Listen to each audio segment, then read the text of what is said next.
laughed at for marrying a poor man. The Omega watched the groom reveal himself as the Lycan King. Hello everyone. Before we begin today's story, I have a small favor to ask. Please hit subscribe and turn on the notification bell so you never miss our channel's new videos.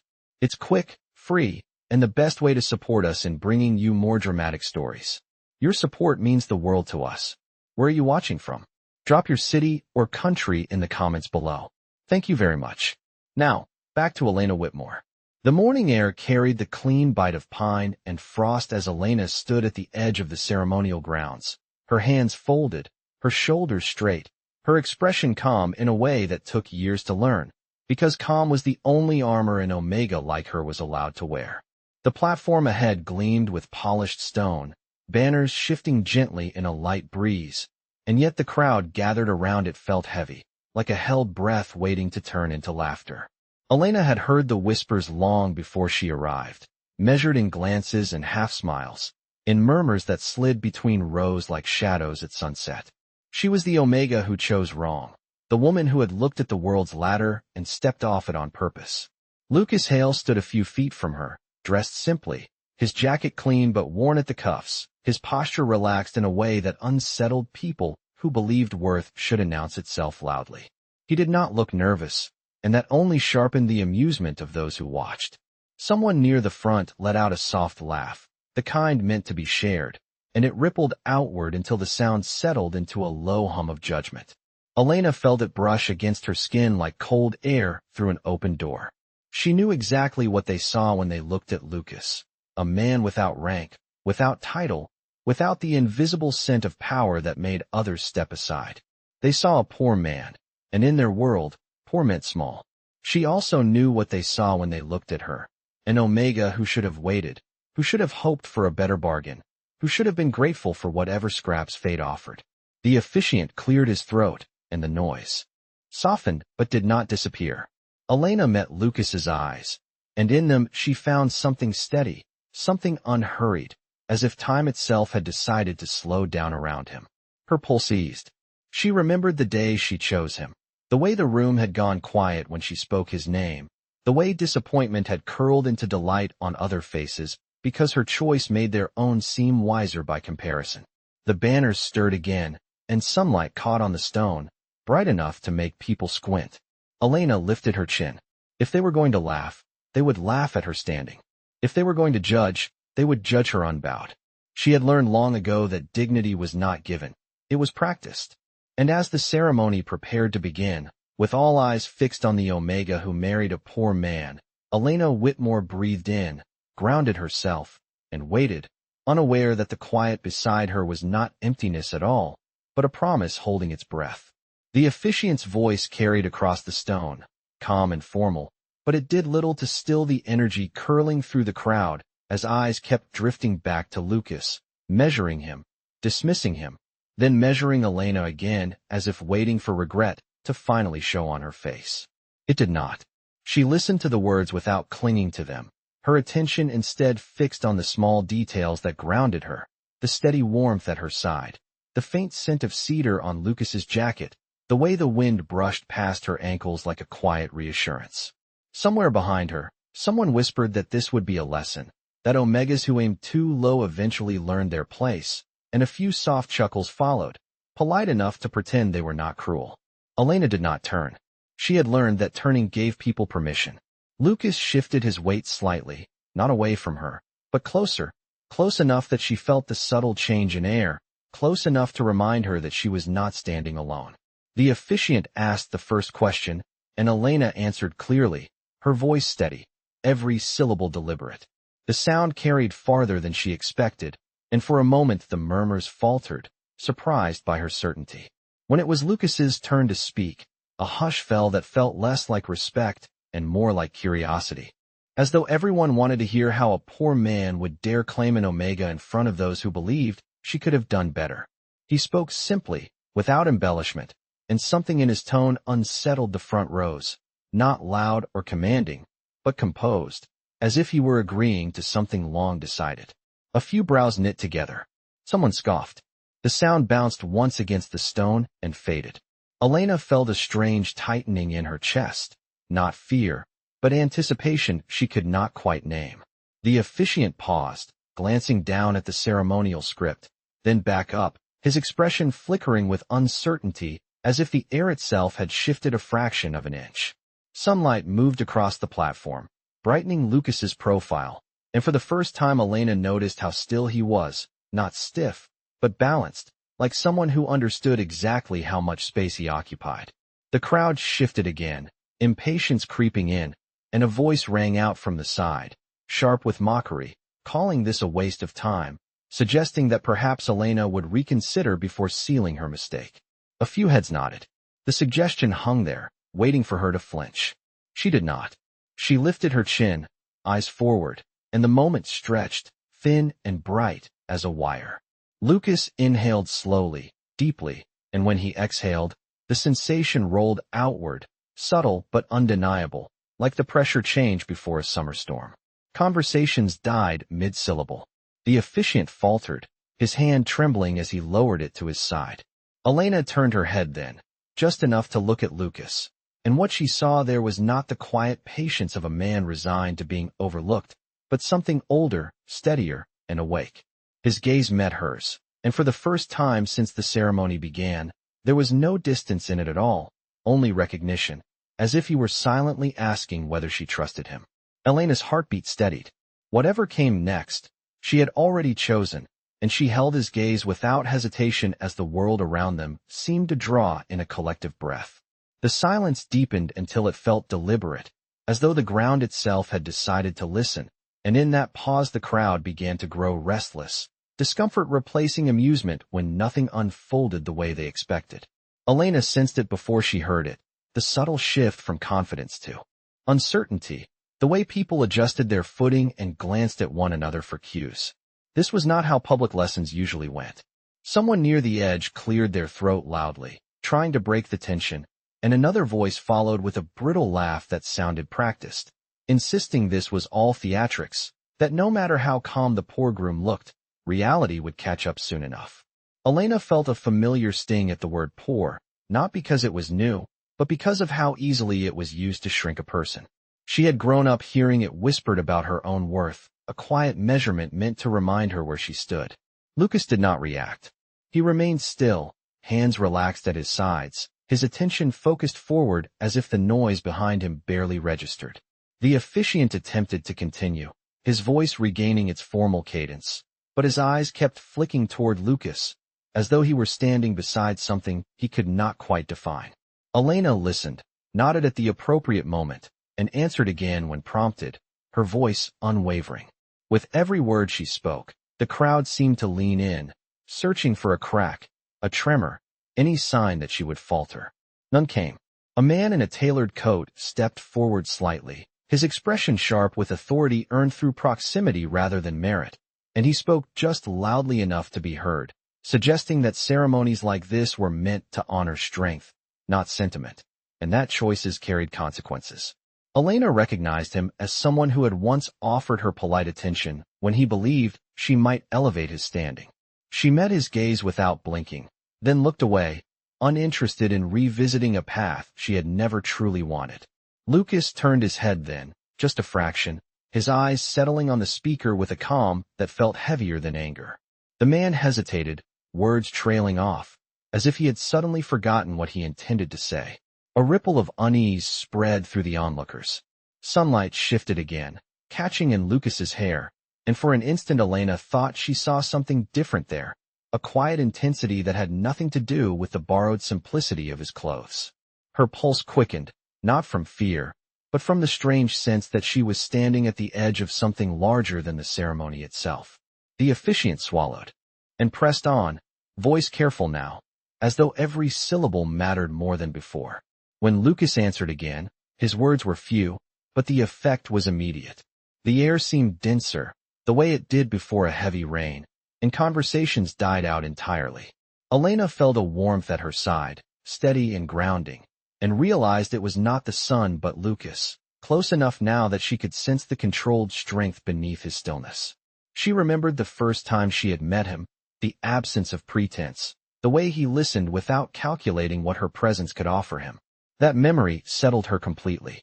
The crowd waited, caught between expectation and something they could not name, and Elena understood then that whatever was about to happen would not belong to them. It would belong to the choice she had made, and to the man who stood beside her, no longer merely enduring their laughter, but quietly allowing it to run out of breath. The officiant called for a brief pause, a procedural courtesy meant to settle the gathering, and attendants stepped forward to adjust the ceremonial elements, creating a narrow pocket of space where Elena and Lucas stood slightly apart from the crowd, close enough to hear the distant rustle of banners, but shielded from immediate scrutiny. In that thin margin of quiet, Elena finally allowed herself to turn fully toward him. Up close, the simplicity of his appearance felt deliberate rather than lacking, every line composed, every movement measured as if he were conserving something precious. She lowered her voice, careful not to let it carry, and said she was sorry, not for choosing him, never that, but for the way the laughter had followed him like a shadow, for the assumptions pressed onto his shoulders simply because he did not announce himself the way others did. Lucas listened without interrupting, his gaze steady, his expression gentle in a way that eased the tightness in her chest. When she finished, he shook his head once, slow and certain, and told her that none of this was a burden to him. That laughter only held power when it decided where a person stood. If they laugh, let them laugh, he said quietly, his voice low but firm, carrying a confidence that did not need witnesses. Elena searched his face, trying to reconcile the man beside her with the feeling that had been building since the ceremony began, the sense that she was standing on the edge of a truth larger than either of them. She asked him, just as softly, whether he was all right, whether the weight of so many eyes ever pressed too hard.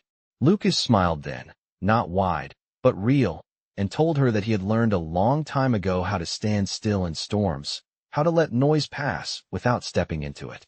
The pause stretched, comfortable now, and Elena felt her breathing sync with his, slow and steady. Beyond their small circle, the crowd murmured, impatience sharpening again as people speculated about what came next, but the sound felt distant, as if the world had drawn a line around them and decided to wait. The officiant signaled that the ceremony would resume, his expression careful, respectful in a way it had not been before, and Elena sensed the shift without fully understanding it. Lucas reached out then, not to draw attention, but to offer his hand, palm open, an invitation rather than a claim. She placed her hand in his without hesitation, surprised by the warmth there, by the quiet strength in his grip that felt nothing like the grasping dominance she had been taught to expect. As they stepped back into place, Elena caught fragments of conversation, uncertainty replacing mockery, curiosity edging out certainty, and she realized that the laughter had already begun to thin. The officiant spoke again, his words precise, and as Lucas answered, Elena noticed how people leaned forward now, how even those who had dismissed him were listening more closely. The air seemed to hold a subtle charge, not threatening, but expectant, and Elena felt a flicker of recognition bloom in her chest. Whatever Lucas was, whatever he had chosen not to reveal yet, she trusted him, not because of what he might be, but because of how he stood beside her when the world tried to reduce them both. As the ceremony moved toward its next turning point, Elena lifted her chin once more, her fingers still threaded with his, and waited, calm and ready, for the moment when quiet restraint would finally give way to truth. The ceremony resumed with a careful formality that could not quite disguise the shift in the crowd's mood, curiosity now pressing harder than mockery as people sensed that something was unfolding beyond their control. Elena felt it in the way eyes followed Lucas more intently, in the sudden restraint of voices that had once been eager to comment. The officiant spoke through the next portion with measured clarity, but his hands trembled slightly as he gestured, and Elena noticed how often his gaze returned to Lucas, as if drawn there by instinct rather than protocol. A murmur rose when a senior member of the assembly stepped forward, his posture rigid with the confidence of someone accustomed to being obeyed, and he addressed the officiant with pointed politeness, questioning whether the ceremony should proceed without acknowledgement of status and standing. The implication was clear, and it landed like a challenge. Elena's shoulders tightened, but Lucas's hand remained steady in hers, grounding her before the familiar sting of judgment could take hold. The officiant hesitated, then deferred, inviting the speaker to clarify his concern, and the man did so with a thin smile, suggesting that unions like this carried consequences, that the balance of their world depended on visible strength, and that allowing sentiment to override hierarchy set a dangerous precedent. A few nods followed, tentative at first, then more certain, as those who had laughed earlier seized the opportunity to reclaim authority. Elena listened without interrupting, her expression composed, though she could feel the weight of every word pressing against memories of being told she was less, that her choices required permission.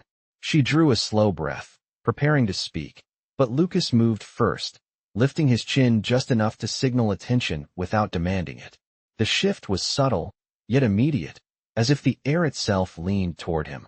He addressed the assembly calmly, acknowledging the concern without apology, his voice even, his words deliberate, and as he spoke, the crowd grew quiet, not out of courtesy, but because something in his tone compelled it. He did not argue for acceptance, nor did he justify their union in terms the hierarchy valued, and that restraint unsettled those who expected defensiveness. Elena watched faces change, confusion replacing certainty as the man who had been dismissed as insignificant spoke with the assurance of someone who understood power intimately. The senior member attempted to interject, but his words faltered, swallowed by the silence that now held the space. Sunlight shifted again, brightening the stone beneath their feet, and Elena felt a strange warmth spread through her chest, a realization forming too slowly to fully grasp. Lucas finished speaking and stepped back into stillness, his presence composed, unyielding. The officiant cleared his throat, visibly shaken, and attempted to restore order, but the balance had already tipped. Whispers rippled through the crowd, no longer sharp with ridicule, but edged with uncertainty, questions passing between people who were beginning to doubt their initial judgments. Elena sensed the tension building, a collective anticipation that prickled along her skin, and she tightened her grip on Lucas's hand, not out of fear, but readiness.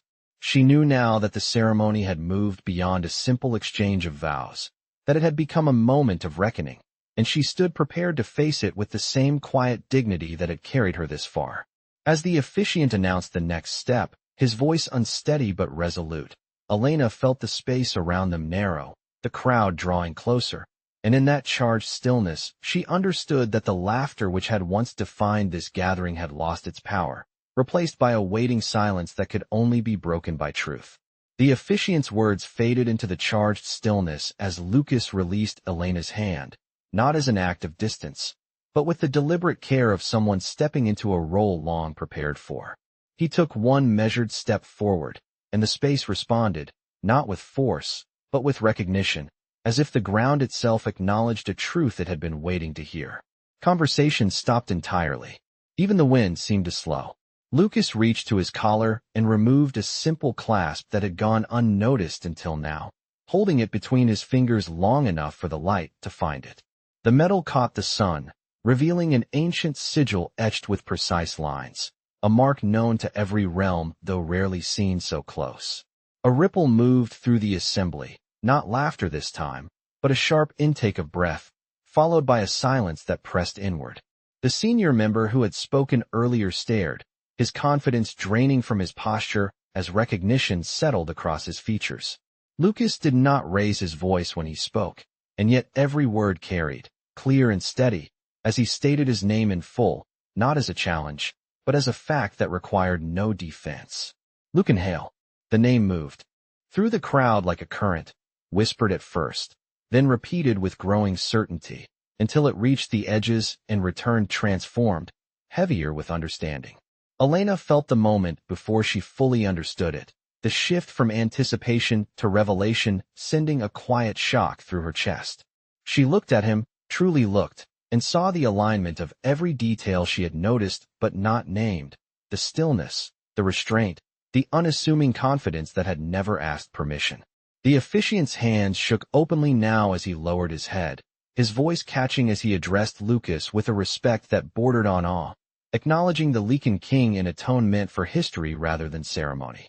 One by one, people lowered their gazes, not out of fear, but recognition of order restored, of truth revealed without spectacle. No one was touched. No voice was raised. The power in the space was complete precisely because it did not need to prove itself. Lucas turned then, slowly, deliberately, and faced Elena. In that moment, the world narrowed to the space between them. His expression softened, the weight of his title held in careful balance with the man she had chosen. He told her that he had not hidden to deceive, but to be seen without the noise of expectation, that he had needed to know who would stand beside him when there was nothing to gain. Elena felt a rush of understanding, of memories aligning, of choices affirmed. She did not step back. She stepped forward. The crowd watched in silence as she met him where he stood, her posture unchanged, her dignity intact. She did not bow. She did not hesitate. She placed her hand in his again, and the simple gesture carried more meaning than any proclamation. Murmurs spread, not mocking now, but reverent. The realization settling that the Omega they had dismissed had chosen the Lycan King not because of his crown, but because of the man he had been without it. Lucas turned back to the assembly, his voice calm, measured, and unmistakably authoritative as he stated that the union before them would proceed, not as a correction to an error, but as the fulfillment of a choice freely made.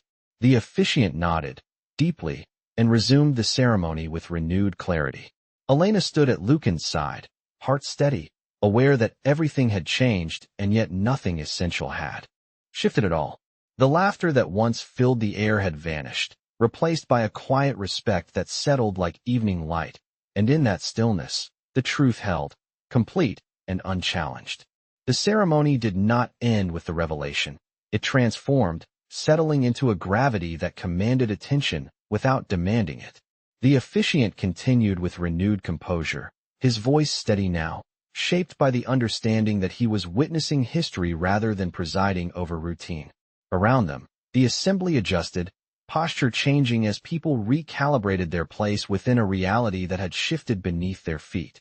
Those who had spoken most confidently earlier now watched in careful silence, their certainty replaced by reflection. Lucan stood with an ease that made his authority feel inevitable rather than imposed, his presence setting a tone that discouraged spectacle. He addressed the assembly again, briefly, acknowledging the concerns raised before with calm clarity, affirming that strength was not diminished by humility, nor order threatened by choice freely made. The words did not accuse, and because of that, they carried further. Heads inclined in acknowledgement, some with visible relief, others with dawning respect. Elena felt the attention turn toward her, not as scrutiny, but recognition, and she met it without lowering her gaze. The realization moved through the crowd that her choice had not been naive, but discerning, that she had seen what others had overlooked because they were too busy measuring worth by noise. Lucan reached for her hand again, and the simple gesture became a quiet declaration, uniting title and trust in a way no decree could replicate. A few voices murmured her name, tentative at first, then steadier, and Elena understood that she was being seen anew, not elevated by association, but affirmed by the integrity she had never surrendered. The senior member who had challenged the ceremony stepped forward once more, his posture different now, respectful without being theatrical, and he acknowledged the Lycan King with measured words that accepted the union and withdrew any remaining objection. Lucan inclined his head in response, a mutual recognition that closed the matter without further comment. The officiant resumed the final rites, and as the words unfolded, Elena felt a warmth settle in her chest, not overwhelming, but sure.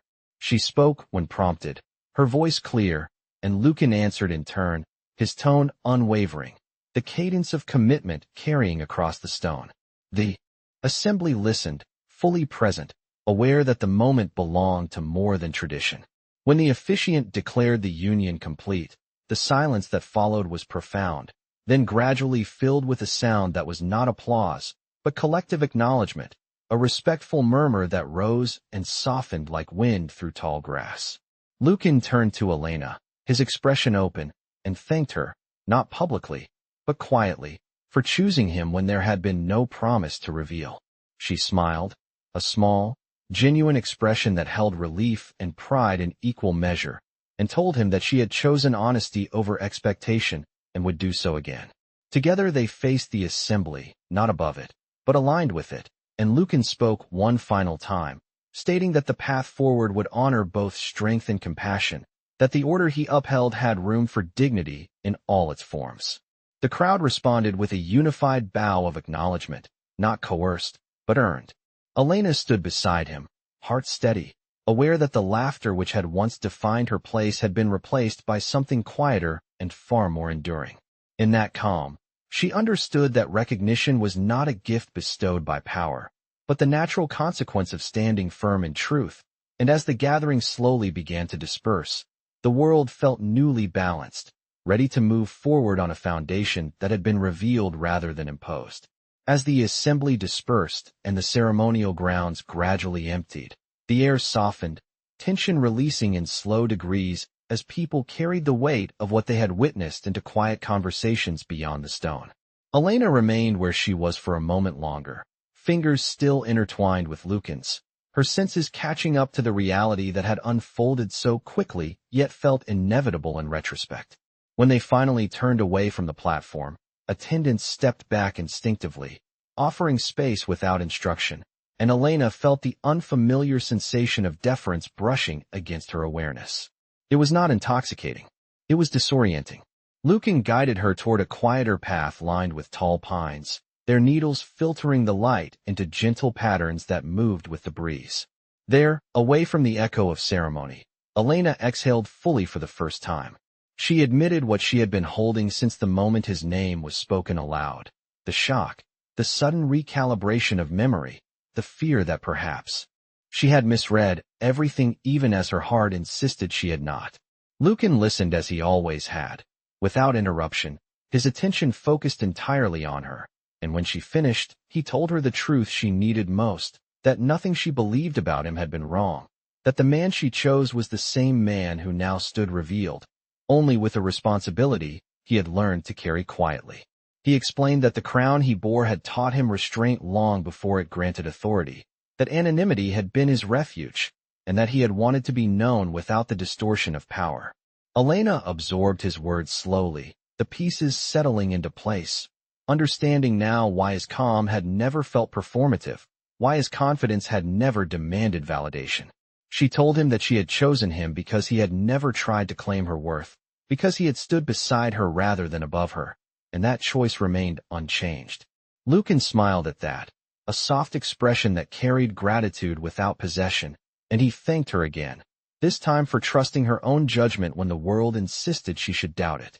They walked in silence for a while, the sounds of the gathering fading completely, replaced by the quiet rhythm of shared steps.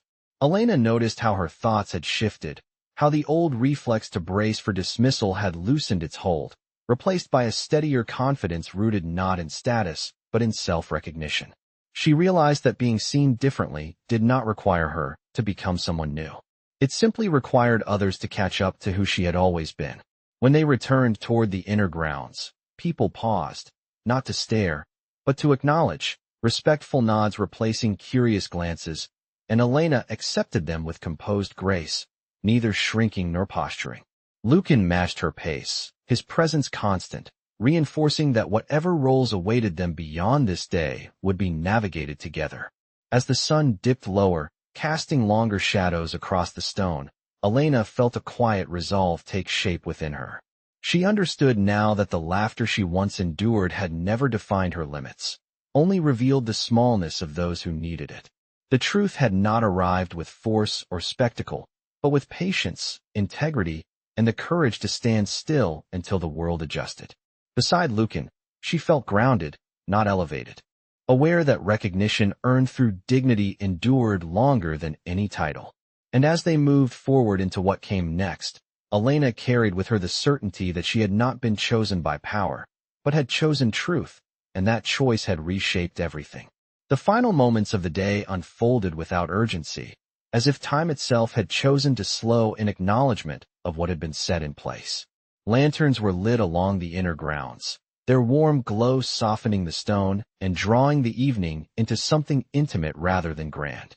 Elena walked beside Lycan through the gentle light, aware of how naturally their steps aligned, how the space around them adjusted without instruction. People they passed offered quiet greetings, some with awe, others with thoughtful respect, but none demanded her attention, and she realized with a steady sense of peace that she no longer needed to brace herself against judgment. When they reached the threshold of the hall reserved for the conclusion of the rites, the officiant awaited them, no longer tentative, but composed, and he addressed Elena with a title spoken clearly and without hesitation, acknowledging her new place not as a favor, but as fact.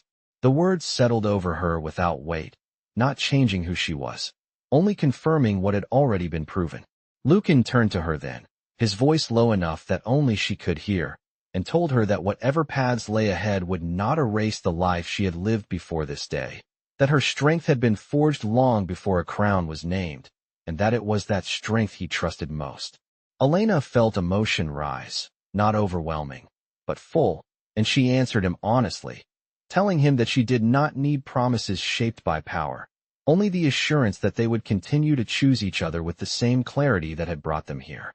He nodded, understanding complete. The final acknowledgement was made without spectacle, a simple declaration that marked the union as recognized and complete, and the gathered witnesses responded with a unified silence that spoke louder than applause. As the evening deepened, Elena stepped outside once more, pausing at the edge of the grounds where the forest met the stone, breathing in the familiar scent of pine and earth. Lycan joined her, standing at her side without crowding, and together they looked out over the land stretching beyond the lantern light. Elena reflected on the laughter that had once followed her choices, how it had tried to shape her into something smaller, and how it had failed not because it was confronted, but because it had been outgrown. She understood now that dignity did not arrive with recognition. It endured until recognition had no choice but to follow. Lycan spoke then, not as a king addressing a future queen, but as a man sharing resolve with the woman he had chosen, stating that the order he led would be guided by fairness measured not only in strength, but in character, and that her presence beside him would serve as a reminder of that truth. Elena accepted the responsibility without fear, not because it was easy, but because she trusted herself to meet it with the same quiet resolve that had carried her through every doubt. As the lanterns flickered and the night settled fully around them, Elena felt complete, not transformed, but affirmed, aware that the path ahead would be watched closely, yet no longer defined by expectation. The Omega who had been laughed at for her choice stood grounded and unashamed, her worth no longer debated, her voice no longer dismissed. And as she turned back toward the light with Lycan at her side, the world seemed to hold steady, ready to move forward on a foundation strengthened by truth, where power bowed to integrity, and love, chosen freely, remained the most enduring force of all.